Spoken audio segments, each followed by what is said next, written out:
Good evening everyone. ये slide आज reproduction chapter का है जो आपको क्विक रिवीजन में हेल्प करेगा। आपका reproduction chapter CBSE class 10th के लिए बहुत ही इम्पोर्टेंट है और इसको हम ना वन बाय वन स्लाइड के थ्रू स्टडी करेंगे। तो सबसे पहले क्वेश्चन आता है कि what is reproduction, what is the reproduction. तो डिफिनीशन आपका लिखा हुआ है, process by which organism replicate themselves. Replicate मतलब वो अपने जैसा बना देना, है ना। तो इसको बोलते हैं रिप्रोडक्शन प्रोसेस। तो रिप्रोडक्शन जो है आपका टू टाइप्स है। एक आपका एसेक्सुअल रिप्रोडक्शन है, दूसरा आपका सेक्सुअल रिप्रोडक्शन है। तो रिप्रोडक्शन क्यों जरूरी है? फर्स्ट है क्वेश्चन कि why we need reproduction process, why we need to reproduce themselves. तो आपका इस क्वेश्चन का छोटा सा आंसर है कि स्पेसी को, किसी भी स्पेसीज को अगर अर्थ पर कंटिन्यू करना है, रहना है, तो उसे रिप्रोडक्शन प्रोसेस के थ्रू ऑफ स्प्रिंग प्रोड्यूस करना होगा। और अगर रिप्रोडक्शन प्रोसेस स्टॉप हो जाता है, या सेक्सुअल और सेक्सुअल, तो कोई भी ऑफ स्प्रिंग एक सर्टेन टाइम के बाद अर्थ पर जिंदा नहीं रहेगा। तो धीरे धीरे करते करते जितने भी स्पेसीज हैं सब अर्थ पर से एक्सटिंक्ट कर जाएंगे, लुप्त हो जाएंगे, खत्म हो जाएंगे। इसलिए रिप्रोडक्शन प्रोसेस बहुत जरूरी है।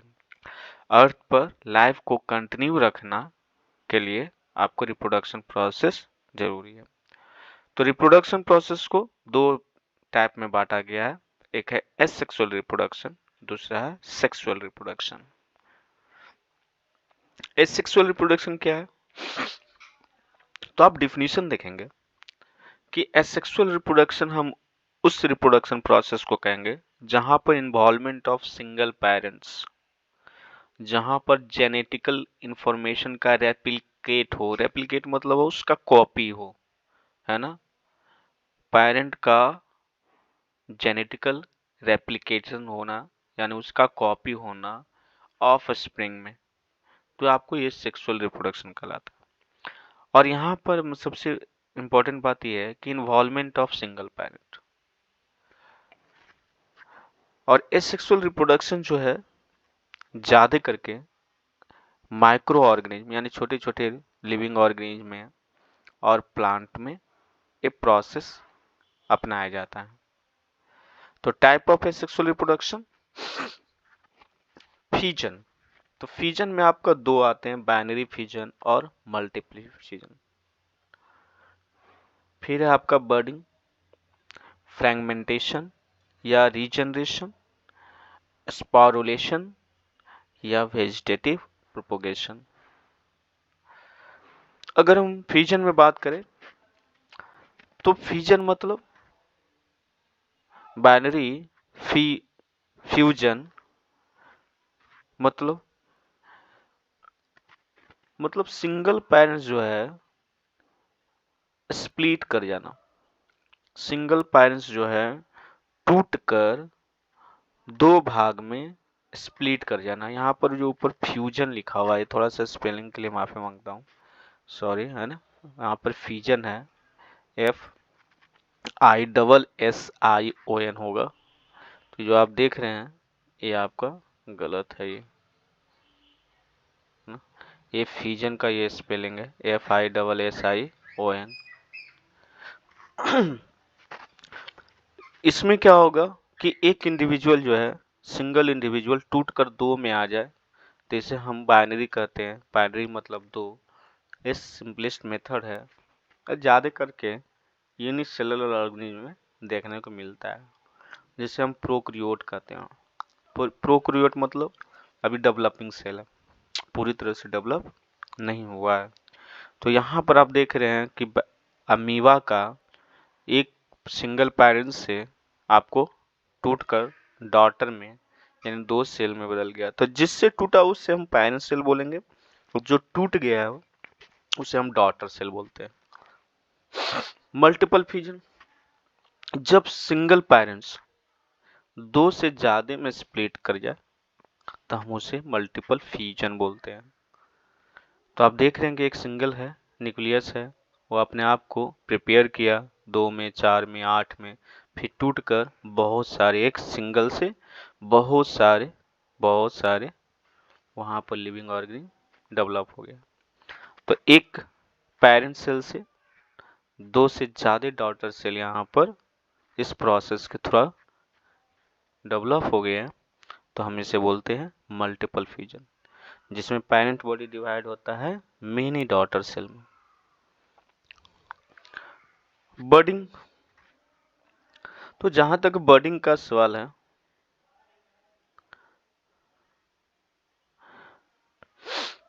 तो बर्डिंग आपको पता है कि ऐसे तो बहुत सारे जगह आपको देखने को मिलेगा।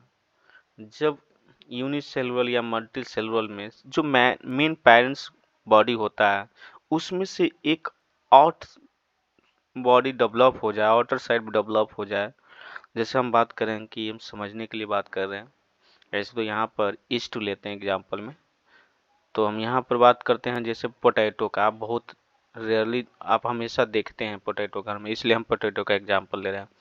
तो पोटैटो हम देखते हैं कि जब लास्ट होने लगता है सोइंग पीरियड में, तो उसमें से छोटे छोटे अंकुरित होने लगता है, स्प्राउट करने लगता है पोटैटो। तो जो आउटर पार्ट जो डेवलप होने लगता है तो उसी को कहते हैं बर्ड, मगर उसे ना आई बर्ड बोलते हैं, जर्मिनेटिंग आई बर्ड बोलते हैं पोटैटो में।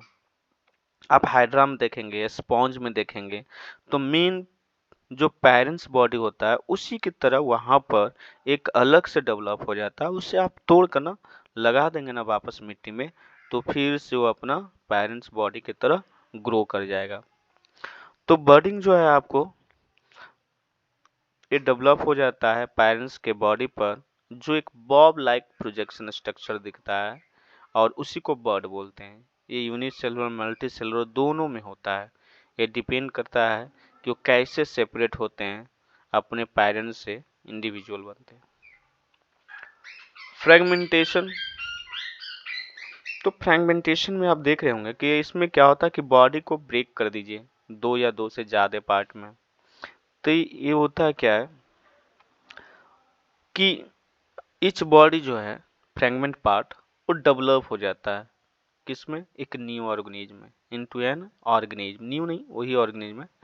और ये जो है ज्यादा करके फ्लैट वर्म में आपको देखने को मिलता है, सी एनिमोन्स में देखने को मिलता है, एक इक्नोडर्म में देखने को मिलता है, और स्टार फिश में भी आप इसको देख सकते हैं, जहां पर आपका टूटा हुआ पार्ट डेवलप करता है। तो एडवांटेज क्या है इसका फ्रेगमेंटेशन का, तो इसको कोई सेक्सुअल पार्टनर की जरूरत नहीं पड़ता, खुद से स्प्लिट होकर टूट के चला जाता है, और रैपिड रेट में रिप्रोडक्शन या बहुत ज्यादा मात्रा में अपने आप को बढ़ा सकता है। डिसएडवांटेज का बात करेंगे तो कोई चांस नहीं है कि वापस से कंबाइन कर जाए इसका जीन्स और वेरी कर जाए। ये may not be able to adopt any changing environment, ये इन्वायरमेंट को चेंज जो आएगा उसको ये बर्दाश्त कर नहीं करता है। ये ओवर क्रॉडिंग स्ट्रगलिंग फॉर एग्जिस्टिंग, ये अपने आप को ना एग्जिस्टेंस के लिए ना ओवर क्रॉडिंग के कारण ये बहुत ही स्ट्रगल करते हैं। स्पोरुलेशन, स्पोरुलेशन जो है आपका,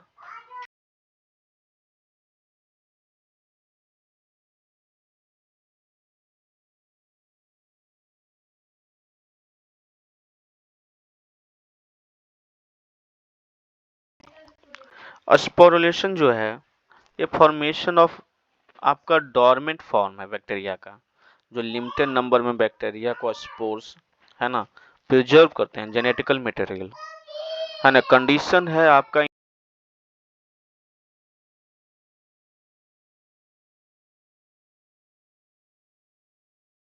कंडीशन जो है आपका inhospitability and lethal for the normal यानी वेजिटेटिव पार्ट है ना। competent bacteria for the sporulation process set in motion of series of event transform of the cell.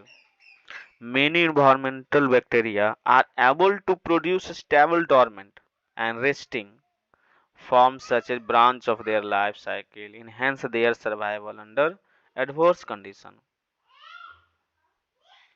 आप जैसे यहाँ पर देख रहे होगे, ये वेजिटेटिव सेल है आपका, स्पोरिलेशन हुआ, तो इसके अंदर जो आपको स्पोर्स में जो चेंजिंग दिख रहा है, यहाँ सीड्स कोट हुआ, एसएसपी हुआ, फिर ये क्या करेगा, जर्मिनेट करेगा अपने आप को, तो यहाँ से जर्मिनेट करके ना बाहर निकलेंगे, है कि नहीं।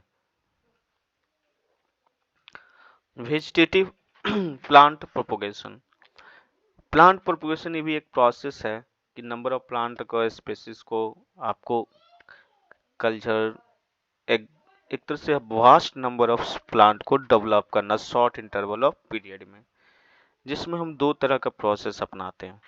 एक नेचुरल वेजिटेटिव प्रोपोगेशन होता है और दूसरा artificial vegetative propagation. Natural vegetative propagation में आपको पता है कि नेचुरल जो तरीके से आपका प्लांट को लार्ज नंबर में जो डेवलप करने के लिए मेथड आप एक्वायर करते हैं।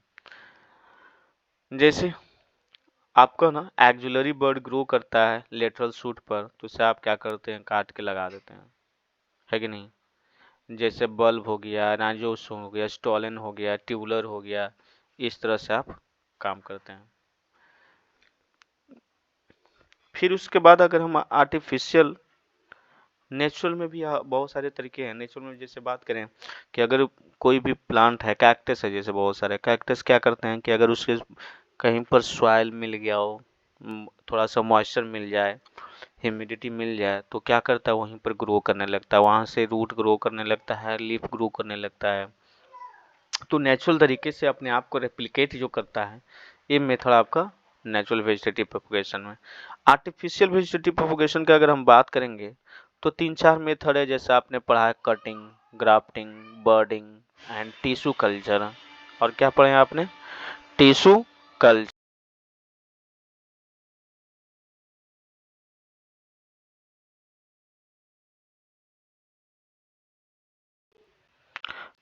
तो हम वन बाय वन जब हम इस पर ध्यान देंगे कि कैसे काम करता है, तो हम आपको समझाते हैं। सबसे पहले कटिंग। तो आपको ये पता है कि कटिंग में क्या होता है कि आप जो है ना, जनरली बहुत सारे प्लांट को ना उसके ब्रांचेस को काट कर और आप सॉइल में लगा देंगे तो ग्रो कर जाता है। जैसे आपका रोज प्लांट, फिर उड़हुल, उड़हुल का जो फूल होता है, चाइना रोज जिसे आप बोलते हैं, है कि नहीं।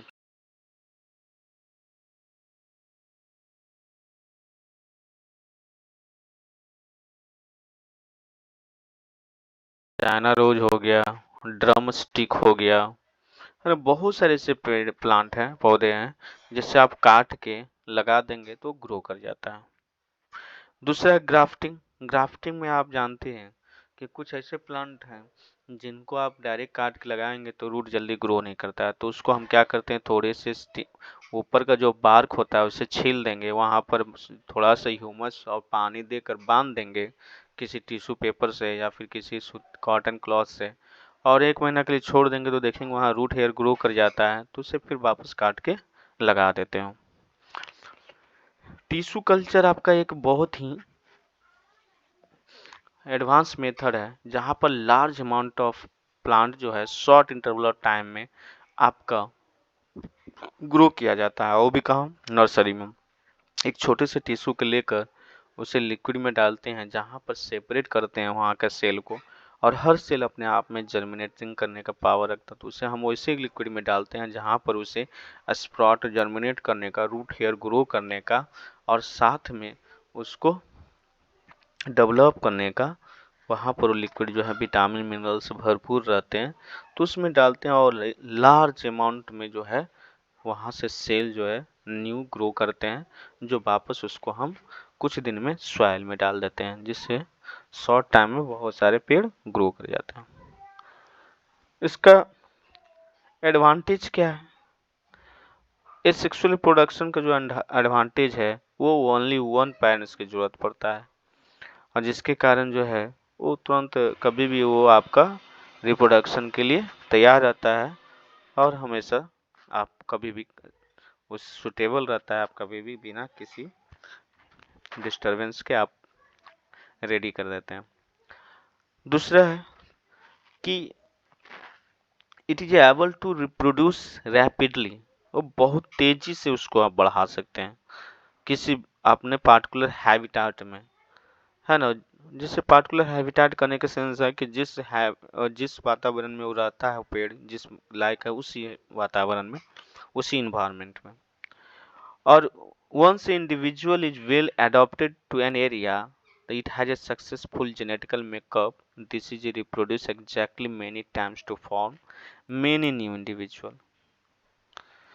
है कि नहीं। डिसएडवांटेज क्या है? डिसएडवांटेज तो यही है कि जेनेटिकली एक ही टाइप का सारा पेड़ हो जाएंगे। अगर कुछ भी डिजीज आएगा तो एक डिजीज जो है किसी के ऊपर एक असर करेगा तो पूरा का पूरा जो है पेड़ जो है उससे इन्फेक्टेड हो जाएंगे। Next, sexual reproduction. रिप्रोडक्शन, अगर डिफिनेशन का बात किया जाए कि सेक्सुअल रिप्रोडक्शन, तो डिफिनेशन का अगर हम बात करें तो सेक्सुअल रिप्रोडक्शन क्या होगा? In this process both male and female reproductive organ are involve. Reproductive organ और इन्वॉल्व के साथ साथ हम ये भी कर सकते हैं कि मेल और female reproductive cells are involve, है ना। और वो क्या करेंगे? फ्यूज करेंगे, और फ्यूज करने के बाद क्या बनाएंगे? जायगोट। तो इस प्रोसेस को हम क्या कहेंगे? रिप्रोडक्शन। या फिर sexual reproduction is the process through which living organ reproduce their offspring. In this process both parents are involve, है ना। एडवांटेज क्या है? ये रिप्रोडक्शन जो है प्रोसेस, इसमें डीएनए कंबाइन करता है, एक से दूसरे में फ्यूज करता है। इससे पहले वाले जो डिसएडवांटेज आप पेड़ का देख रहे थे कि जिसमें अगर कोई डिजीज आए, कोई इन्वायरमेंट चेंज आए तो वो उस तरह से टॉलरेबल नहीं होता है, मगर जब डीएनए वेरिएशन होगा तो उस तरह का टॉलरेबल हो जाएगा। तो it result in the reestablishment number of chromosome and the DNA containing generation.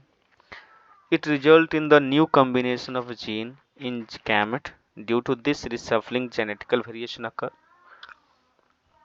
और साथ में ये डाइवर्सिटी ऑफ ट्रेट को प्रमोट करता है जहां पर न्यू कैरेक्टर जनरेट होता है।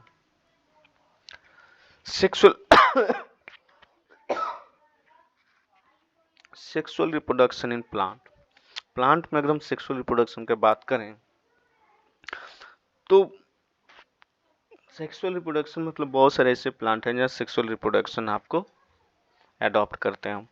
तो प्लांट जो है ना आपका बाइसेक्सुअल फ्लावर होते हैं, कुछ फ्लावरिंग प्लांट जो है बाइसेक्सुअल होते हैं। बाइसेक्सुअल कहने के सेंस कि मेल रिप्रोडक्टिव ऑर्गन और साथ में फीमेल रिप्रोडक्टिव ऑर्गन दोनों एक ही साथ होते हैं, तो ऐसे फ्लावर को कहते हैं यूनिसेक्सुअल रिप्रोडक्शन। यहाँ पर इस फिगर में देखेंगे तो आपको एंथर और फिलामेंट जो स्टैमेन पार्ट दिख रहा है, ये आपका मेल रिप्रोडक्टिव पार्ट है।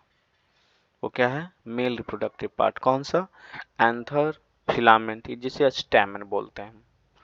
और इधर देखेंगे तो स्टिग्मा, स्टाइले, है ना, ओव्यूल, रिपेक्टल, इस पार्ट को आप देखिएगा तो फीमेल रिप्रोडक्टिव पार्ट है जिसे आप कार्पेल्स बोलेंगे।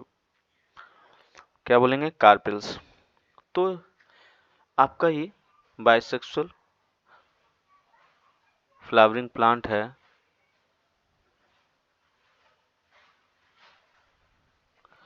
सेक्सुअल रिप्रोडक्शन में आपको फ्लावर में आप जैसे हम बात करेंगे तो आपको वहाँ देखने को मिलेगा कि फीमेल जो स्ट्रक्चर होता है सेक्सुअल रिप्रोडक्शन में आपका प्लांट का, तो आएगा स्टिग्मा पार्ट, स्टाइले, और अभी जो हम लोग बात किए थे एंथर का, वो मेल स्ट्रक्चर में आपका फिलामेंट और एंथर आएंगे।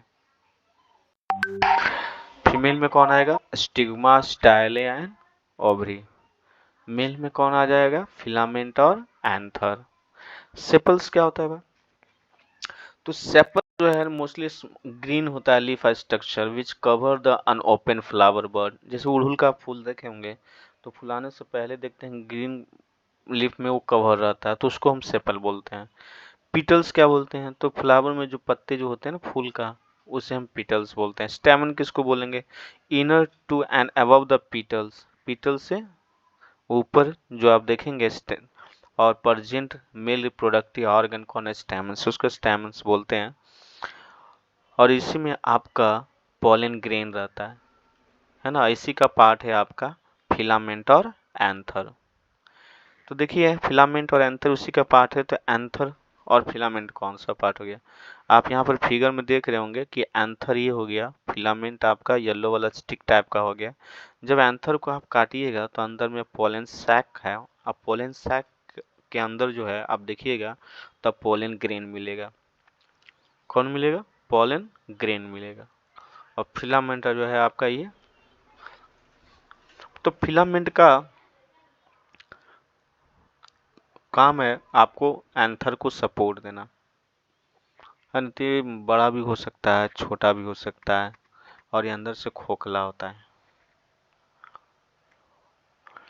आप ये कैप्सूल का देखिए, स्टिग्मा स्टाइल है, ओवरी ओवरी बाल, ये फीमेल रिप्रोडक्टिव पार्ट का हिस्सा है। तो इसमें आप देखिएगा फीमेल रिप्रोडक्टिव स्टिग्मा, स्टिग्मा जो ऊपर में देख रहे हैं इसके ऊपर मकस होता है। मकस जो है मतलब चिपचिपा लुब्रिकेंट होता है जो वाटर जैसा लगेगा, और उसमें बहुत सारे विटामिन और मिनरल्स होते हैं जो कि किसी भी सीड्स को जो स्टिग्मा से चिपक जाएंगे उसे जर्मिनेट करने के लिए बहुत इंपॉर्टेंट वर्क करता है। तो आपका नेक्स्ट है पॉलिनेशन।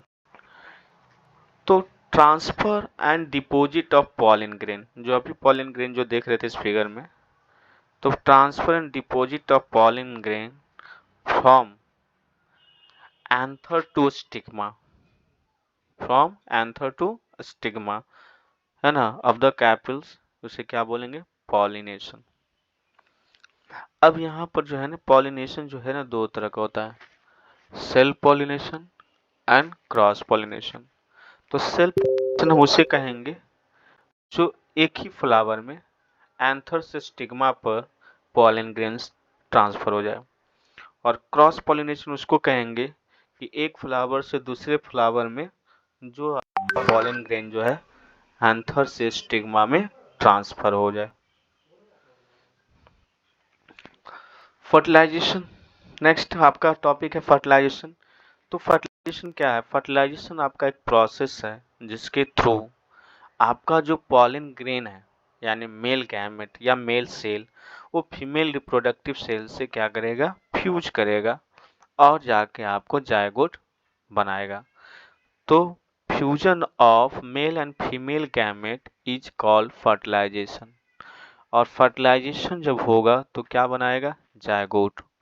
और जायगोट फिर फर्दर डिवीजन में जाएगा, सेल डिवीजन में, और वो बनाएगा एम्ब्रियो, और इसी तरह से आगे डेवलप होते चला जाएगा और न्यू इंडिविजुअल, एक न्यू ऑर्गन या न्यू ऑफस्प्रिंग डेवलप हो जाएगा।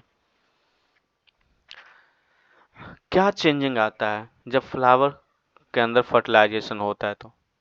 तो जब फ्लावर के अंदर फर्टिलाइजेशन होगा तो आपके ओव्यूल डेवलप करेगा, है ना। ओव्यूल डेवलप करने के बाद एक जो है ना कोट, सीड कोट बनाता है जो टफ लेयर होता है, जैसे आम खाते हैं ना तो अंदर वो गुठली होता है ना, वो गुठली को कहेंगे टफ कोट। वो आपका डेवलप होगा जिसके अंदर आपका सीड्स डेवलप होगा, वो एम्ब्रियो जो होगा वो उसके अंदर डेवलप होगा। और वो जायगोट्स, जाहिर सी बात है एक बार फ्यूज करेगा तो जायगोट होगा, जायगोट बार बार डिवाइड होगा तो आपको एम्ब्रियो में एम्ब्रियो बनाएगा, और एम्ब्रियो आपको फिर सीड्स में कन्वर्ट हो जाएगा, और फिर आपका एम्ब्रियो जो है ना सीड्स में इनटू सीडलिंग में चला जाएगा, और इसी प्रोसेस को जर्मिनेशन कहते हैं। और वो वापस जर्मिनेट हो जाएगा तो इसको क्या कहिएगा? आप जर्मिनेशन कहिएगा। तो आप यहाँ पर देखिएगा कि पोलन ग्रेन आपका एंथर से निकलकर और स्टिग्मा के ऊपर चला गया, तो ये प्रोसेस आपका क्या कहलाया? पॉलिनेशन। जब ये पॉलन ग्रेन यहाँ पर जर्मिनेट हुआ, स्प्रॉट किया, मक्कस के प्रेजेंस में आया, तो स्टिग्मा पर यहाँ मक्कस है, बहुत सारे विटामिन हैं, मिनरल्स हैं, और आपका मॉइस्चर है, जिसके कारण यहाँ पर जो है ना पॉलन ग्रेन जो है ना स्प्रॉट कर जाता है, और जिसके कारण आपको एक पॉलन सैक डेवलप होता है। ये पॉलन ट्यूब जो है, सैक जो है, आपको स्टिग्मा से नीचे आता है और आकर ओवरी में सेल, जो एग सेल है, उसके साथ जाके फ्यूज करता है, यानी उसके साथ जाके अटैच हो जाता है।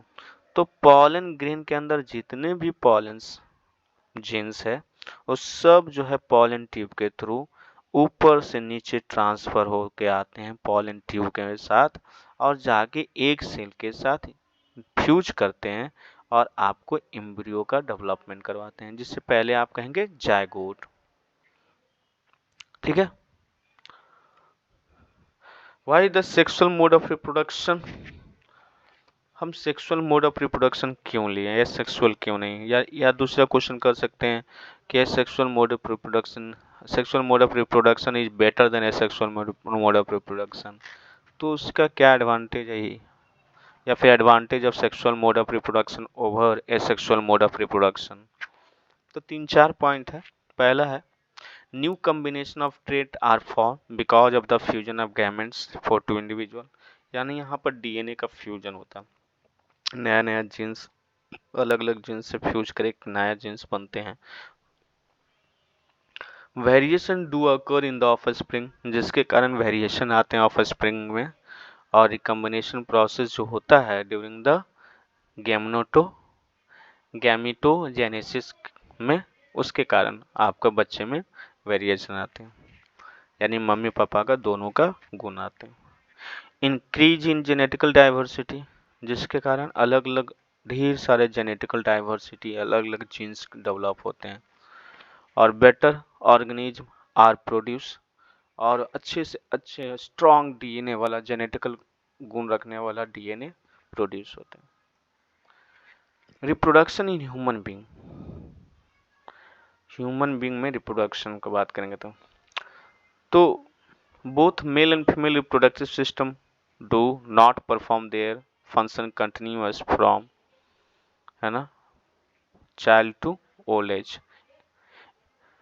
तो आपको पता है कि दोनों में, मेल और फीमेल में, रिप्रोडक्शन जो भी ऑर्गन है, रिप्रोडक्टिव ऑर्गन, वो आपको शुरू से अंत तक जिस तरह से अदर ऑर्गन परफॉर्म करते हैं, जैसे रेस्पिरेटरी सिस्टम हो गया, नर्वस सिस्टम हो गया, डाइजेस्टिव सिस्टम हो, उस तरह से रिप्रोडक्टिव ऑर्गन परफॉर्म नहीं करते हैं। कब से परफॉर्म करते हैं, कब तक परफॉर्म करते हैं वो, ये आप चीज यहाँ समझिएगा। आप जो गर्ल्स को देखिएगा या बॉयज को, तो आपको एडोलेसेंस एज से स्टार्ट होते हैं। एडोलेसेंस एज कहने का सेंस 10 से 12 साल से स्टार्ट होते हैं। तो उस एज को जो है ना, 10 से 12 साल से लेकर 18 साल तक का एज को ना हम लोग पॉवर्टी एज बोल देंगे। तो पॉवर्टी एज के दौरान जो आप है, गर्ल्स में जो चेंजिंग देखने को मिलता है, वो आपका इनलार्जमेंट ऑफ ब्रेस्ट है, darkening of skin of the nipples at the tip of the breast है। Girls start menstruation at around this time. Hairs in armpit and pubic region, broadening of hip and thigh. These changes are caused in girls by sex hormones known as estrogen and progesterone. उसी तरह का change boys में आपका puberty as में क्या देखने को मिलता है, appearance of bread and moisture,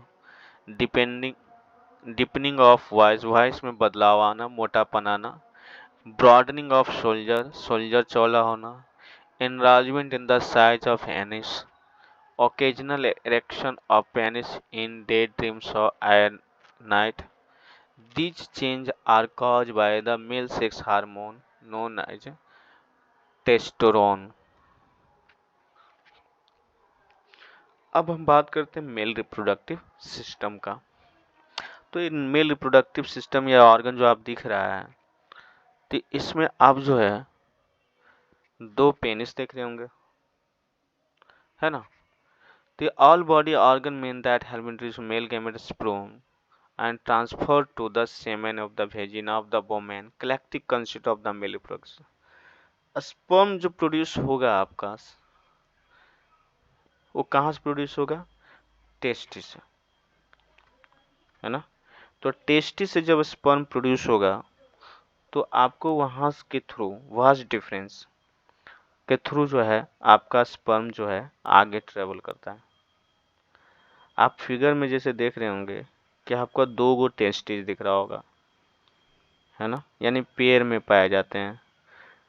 तो टेस्टिस से आपको स्पर्म का प्रोडक्शन होता है। तो स्पर्म का जो प्रोडक्शन होगा वो आपका बॉयज में जो है 12 साल 10 से 12 साल के बाद वो उनका होने लगता है। तो ऑर्गन जो है आपका 10 से 12 साल के बाद आपका डेवलप हो जाते हैं। तो डेवलपिंग स्टेज में रहता है जहाँ पर वो कैपेबल रहते हैं क्या उनका स्पर्म प्रोड्यूस हो। तो स्पर्म आपका पेयर ऑफ टेस्टिस से प्रोड्यूस होता है और आपका ये जो ऑर्गन है जो सपोर्ट करते हैं उसको स्पर्म प्रोड्यूस करने में, वो आपका स्कॉटम है और स्पर्मेटिक डक्ट है, जैसे हम सेमीवेसस डक्ट बोलेंगे, और सेक्स ग्लैंड भी हैं और पेनिस है। ये सब मिलकर आपको स्पर्म प्रोड्यूस करते हैं। तो ये ऑर्गन जो है ना साथ में वर्क करते हैं तो स्पर्म प्रोड्यूस करते हैं जो कि आपका एक सेल को फर्टिलाइज कर देते हैं। फिर तो टेस्टी का काम क्या है भाई, ये पेयर ऑफ टेस्टिज है जो आपको एक स्किन लाइक पाउच में रहता है जिसे हम स्कॉटम बोलते हैं। तो बॉडी से बाहर स्कॉटम क्यों है? बहुत सारे ऑर्गन हैं जैसे बॉडी के बाहर स्कॉटम है, बहुत सारे को अंदर है स्कॉटम होता है। तो बॉडी के बाहर स्कॉटम इसलिए होते हैं कि स्पर्म के फॉर्मेशन में आपका टेम्परेचर जो है बॉडी का टेम्परेचर उससे 4 डिग्री कम चाहिए। तो इसलिए क्या होता है कि उसे बॉडी से बाहर रहने से दोनों थाई के बीच में वो बॉडी के टेम्परेचर से 4 डिग्री कम टेम्परेचर में रहते हैं और स्पर्म के फॉर्मेशन में हेल्प करते हैं। तो गर्मी में हम बात करेंगे तो बॉडी से बाहर, ठंड में बात करेंगे तो स्कॉटम जो है वो आपका इनसाइड द बॉडी चला जाता है, सिकुड़ जाता है। तो टू टेस्टी है जो आपकी इस तरह से स्पर्म को प्रोड्यूस करने में काम करता है। जो हार्मोन्स रिस्पॉन्सिबल है स्पर्म को प्रोड्यूस करवाने के लिए वो टेस्ट्रॉन है। वो आपका कौन है? टेस्ट्रॉन।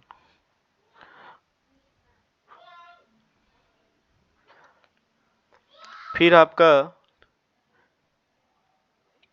एपिडर्मिस हेल्प करता है आपको। एपिडर्मिस जो आपका है ना वो टेस्टिकल जो है आप उसका मेन फंक्शन जो है एपिडर्मिस का कि स्टोर करता है स्पर्म को जब तक मैच्योर ना हो जाए, और जब ये मैच्योर हो जाता है तो उसे आपको रिलीज कर देता है। और ये आपका देखिएगा कि स्पर्म को ना 3 भाग में बांटा जाता है और ये आपका 3 पार्ट में हेड होता है, बॉडी होता है और उसका टेल होता है और ये क्वाइल रूप में रहता है। तो इसको जो है आपको एपिडर्मिस कॉइल ट्यूब में रहता है, इसको जो है आपको 23 फीट जो है उस कॉइल में आपको ट्रेवल करना पड़ता है। हेड जो है एपिडर्मिस का वो क्लोजर रहता है the top of the tasty और एक्सेप्ट करता है मैच्योर स्पर्म को। स्पर्म जो है मैच्योरेशन प्रोसेस में जब स्टार्ट होता है तो ये 2 वीक लगता है इसको डेवलप होने में बॉडी में, नहीं कि तुरंत डेवलप हो जाता है। स्पर्म को बनने में कितने समय लगता है? 2 सप्ताह। आपको 2 सप्ताह का समय लगता है स्पर्म के फॉर्मेशन में। फिर डक्ट डिफरेंस का काम क्या है? तो डक्ट डिफरेंस जो है वो आपका स्पर्म जो टेस्टिम बनेगा उससे वहां से कैरी करके लाकर आपको यूरेथ्रा में पहुंचाता है। यूरेथ्रा से पहले जो है आपको उसको देखने के लिए प्रोस्टेट ग्लैंड के पास आप देखिएगा।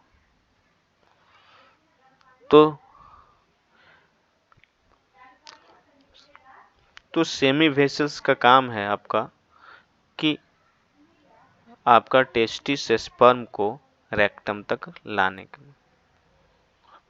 फिर रेक्टम के बाद जो है आपका डिस्चार्ज हो जाता है।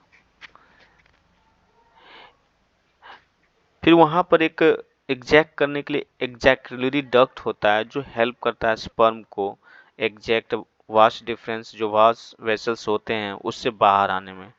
तो एग्जैक्ट जखने होगा उस समय जो है एग्जैक्टोलरी डक्ट जो है ओपन हो जाता है और स्पर्म को एग्जैक्ट करता है और सेमिनल वेसेस के थ्रू यूरेथ्रा में। प्रोस्टेट का काम है आपको कि प्रोस्टेट ग्लैंड, जिस प्रोस्टेट का काम है कि वो ग्लैंड है एक तरह से, तो प्रोस्टेट काम है कि जिस समय स्पर्म का आपका बाहर आता है, इजेक्शन होता है, फॉर्म बनता है, उस समय यूरिन का स्टॉप कर देता है। तो prostate produce large portion of fluid जिसमें आपका स्पर्म जो है जिंदा रहता है। वो स्पर्म जो है एक दूसरे से टकरा कर या किसी तरह से नुकसान ना हो उसको, और साथ में प्रोस्टेट जो करता है उसमें लिक्विड को, तो उसमें जो है आपका इंजाइम्स भी प्रेजेंट होते हैं, प्रोटीन भी प्रेजेंट होते हैं और भी बहुत सारे केमिकल प्रेजेंट होता है जो कि स्पर्म को प्रोटेक्ट करता है ड्यूरिंग द इजैकुलेशन, मतलब उसमें उस बर्बाद ना हो या किसी तरह से वो खराब ना हो। और पेनिस का काम है कि स्पर्म को वेजिना तक पहुंचाना। स्पर्म को कहां तक पहुंचाना? वेजिना को। और सेमेंस का काम है कि सेमेंस एक फ्लूइड है और सेमेंस का काम होता है कि स्पर्म्स का एल्कलाइन मीडियम जो है बनाए रखना, नहीं तो एल्कलाइन मीडियम नहीं रहेगा तो आपका स्पर्म जो है वो खत्म हो जाएगा। तो इसलिए उसको अल्कलाइन मीडियम बनाए रखने के लिए सेमेंस नाम का केमिकल जो है इजैकुलेट जब होता है उस समय उसके साथ आकर मिल जाता है। Next, female reproductive organ. तो आपको फीमेल रिप्रोडक्टिव ऑर्गन में जो दिख रहा है कि आपका ओवरी पार्ट जो दिख रहा है, तो ओवरी से आपका एग रिलीज होता है हर मंथ। आपका दो ओवरी है, एक लेफ्ट साइड एक राइट साइड, तो हर मंथ एक साइड का ओवरी आपका एक एग जो है रिलीज करता है और वो एग जो है आपका 3 ग्राम का होता है और 3 ग्राम का एग होता है और 2 से 4 सेंटीमीटर उसका जो है ओवा का जो है डायमीटर होता है, लेंथ होता है। जब ये आपका पेल्विक कैविटी से आप देखिएगा कि आपका ओवरी से जब रिलीज होता है तो आपको ये यूट्रीन ट्यूब जो दिख रहा है, फिम्ब्रेई जो कह रहे हैं, उससे क्या करेगा, ये सक कर लेगा। जैसे यूट्रीन ट्यूब इसे सक करेगा तो उसके थ्रू आपका एक सेल जो है ट्रांसफर होते रहता है। तो ये ट्रांसफर होकर आपका यूट्रीन ट्यूब के थ्रू ये पहुंचता है यूटेरस के पास, और यूटेरस के पास पहुंचने तक अगर इसका फर्टिलाइजेशन हो गया तो ठीक है, नहीं तो ये आपका बाहर चले आता है, कैल्विस से होते हुए वेजिना के थ्रू ये बाहर चलाता है। तो जिस समय जब बच्चा होता है फीमेल बेबी, तो उसमें मिलियंस 2 मिलियंस के आसपास ये आपका एक सेल होता है। तो जैसे जैसे धीरे धीरे प्यूबर्टी एज पर पहुंचता है तो ये धीरे धीरे 4 लाख तक आपका एग स्टोर हो जाता है ओवरी में। और फिर आपका प्यूबर्टी में जब मोनोपॉज होता है तो 400 से 500 एग्स ही रह पाते हैं मैच्योरिटी तक, जो कि हर मंथ एक एक सेल जो है आपका फैलोपियन ट्यूब के थ्रू आपको बाहर आते हैं। जिसमें आपका यूटेरस का काम क्या है आप देख रहे होंगे। तो फैलोपियन ट्यूब या यूट्रीन ट्यूब एक ही है। तो फैलोपियन ट्यूब जो है इसको सक करता है, यूटेरस पर लाता है। तो फैलोपियन ट्यूब का काम है कि ओवरी से जो एक सेल या ओवा जो प्रोड्यूस हुआ उसे फैलोपियन ट्यूब सक कर लेता है और आपका ट्रेवल करता है कहाँ तक लाने के लिए, यूटेरस तक। तो यूटेरस जो है एक बहुत बड़ा मिडिल पार्ट एरिया है जहाँ पर आपका एग जो है फर्टिलाइज होता है और बेबी डेवलप होता है। तो यूटेरस पर जब आता है तो आपका बहुत सारे थीन मकस लाइक हेयर मिलता है, जो हेयर नहीं कर सकते, वो आपका ब्लड वेजल्स ही होता है उस तरह का हेयर लाइक स्ट्रक्चर में। अगर वहां पर जाकर फर्टिलाइज एग जो है वो, जिसे हम जायगोट कहेंगे, वो अगर वहां पर अटैच हो जाता है और वहां धीरे धीरे एम्ब्रियो डेवलप करता है। तो एम्ब्रियो का डेवलपमेंट के साथ साथ वहाँ पर प्लेसेंटा का भी डेवलपमेंट होता है। तो प्लेसेंटा का काम है कि न्यूरिशमेंट प्रोवाइड करवाना बच्चे का। तो न्यूरिशमेंट आपको प्लेसेंटा और बहुत सारे फाइन ब्लड कैपिलरी जो है मिलकर एक कप लाइक स्ट्रक्चर बनाता है, plate like structure, dish like structure, जिसे हम प्लेसेंटा बोलते हैं।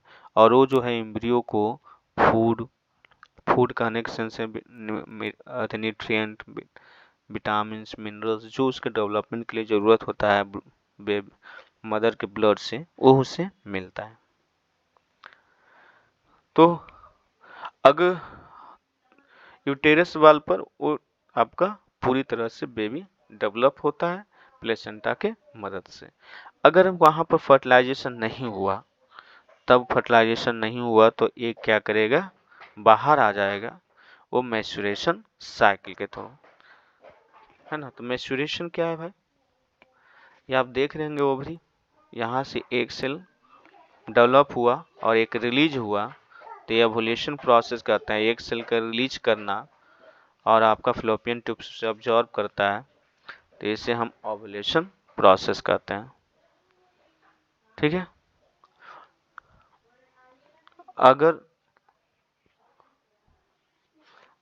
अगर यहाँ पर देखिएगा कि यूटेरस वाल पर यहाँ पर एम्ब्रियो आया हुआ है, और अगर ये यहाँ पर फर्टिलाइज फॉर्म में है तो जायगोट बना हुआ है, तो यहाँ पर बेबी डेवलप करेगा, और नहीं तो इसी के थ्रू आपका जो एक सेल है वो बाहर आ जाएगा।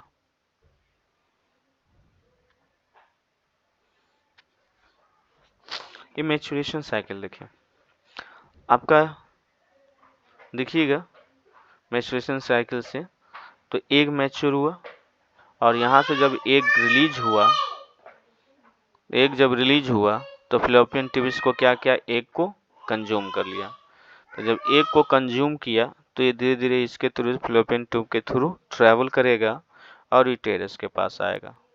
तो जब तक इसके बीच में, अगर इतने दूर तक आने में अगर किसी तरह का कोई भी अगर जायगोट नहीं बना, फ्यूजन नहीं हुआ स्पर्म के साथ, तो ये क्या करेगा, धीरे धीरे धीरे धीरे ये सारा जितने भी यूटेरस जो प्रिपेयर हुआ थे आपके एम्ब्रियो के डेवलपमेंट के लिए, उस सब जो है मकस जो है टूट कर ब्लीडिंग के फॉर्म में बॉडी से बाहर आ जाएंगे।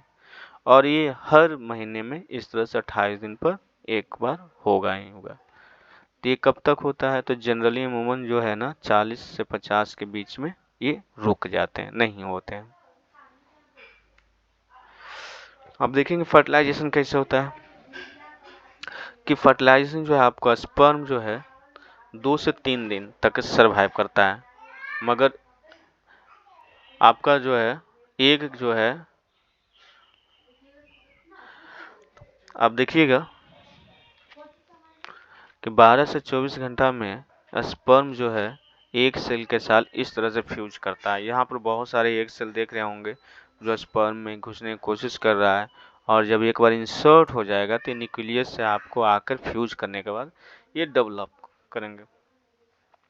तो फर्टिलाइजेशन में जब स्पर्म मेल एक सेल और फीमेल एक सेल दोनों आकर आपको फ्यूज करेंगे, तब वो जायगोट बनेगा।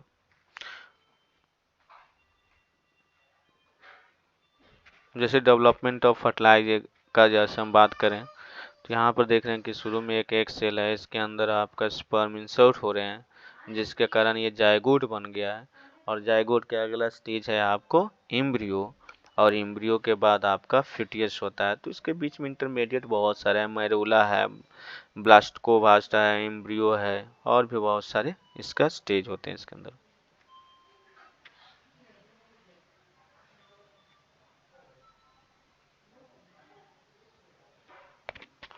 नेक्स्ट है आपका रिप्रोडक्टिव हेल्थ।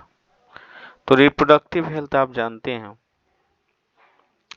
कि अगर बार बार आपका सेक्सुअल मैच्योरेशन होने लगे तो आपके बॉडी पर बहुत असर करता है, वीकनेस ला देता है, जो कि ठीक नहीं है। और अगर आप मैच्योर नहीं हुआ है पूरी तरह से सेक्स ऑर्गन, उसके बाद अगर प्रेगनेंसी में जाते हैं, तब भी आप हेल्थ के लिए ठीक नहीं है। तो यहाँ पर बहुत सारे बीमारी जो हैं वो आपको पकड़ सकता है अगर आप प्रिकॉशन नहीं लेंगे तो, जैसे HIV एड्स हो गया, गॉनरिया हो गया, साइफिल हो गया, ये सब इन्फेक्शन हो सकता है जो कि एक सेक्सुअल पार्टनर के थ्रू भी आ सकता है या ब्लड के थ्रू भी आ सकता है या किसी के कांटेक्ट के थ्रू भी आ सकता है। तो आप जो है इसके लिए क्या कर सकते हैं कि एक तो अपने बॉडी पर ध्यान दें और एक बच्चे से दूसरे बच्चे का इंटरवल जो है मिनिमम 3 इयर्स रखें। और दूसरी बात कि अगर आपका बच्चे हैं तो तुरंत तुरंत ना हो प्रेगनेंसी, इसके लिए आप अलग मेथड अपना सकते हैं। जैसे मेन क्या है कि आपका फर्टिलाइजेशन नहीं होना चाहिए, तो फर्टिलाइजेशन के लिए क्या है, या आपका स्पर्म का एक तक पहुंचे नहीं, इसके लिए आप स्टॉप करें। तो वो 3 मेथड हैं आपका स्पर्म को एक से फ्यूज ना करे, इसके लिए आपका 3 मेथड है। एक है आपका मैकेनिकल मेथड, दूसरा है आपका हार्मोनल मेथड और तीसरा आया आपका केमिकल मेथड और चौथा है आपका बैरियर मेथड, है ना, और सर्जिकल मेथड। तो अगर हम बात करें मैकेनिकल मेथड का, तो किसी भी तरीके से आप जो है कॉन्डोम यूज कीजिए, चाहे डायफ्राम यूज कीजिए, कॉनिकल कैप यूज कीजिए, जिसके कारण स्पर्म जो है एग सेल के पास ना पहुंचे। दूसरा है हार्मोनल मेथड, हार्मोन्स यूज कीजिए और स्टॉप कर लीजिए उसको प्रोड्यूस करने से, है ना, कि जहाँ पर आपका रिलीज ही नहीं हो। थर्ड है आपका पिल यानी केमिकल मेथड, आप जो है कंज्यूम करें केमिकल दवाई खाएं जिसके कारण जो है आपका एग जो है खत्म हो जाए। लास्ट है आपका सर्जिकल मेथड, तो आप करें जहाँ से एक सेल या स्पर्म रिलीज होता है उसे आप क्या करें सर्जरी करवा के हटवा लें, तो ये आपका ये सर्जिकल मेथड है। Thanks for watching.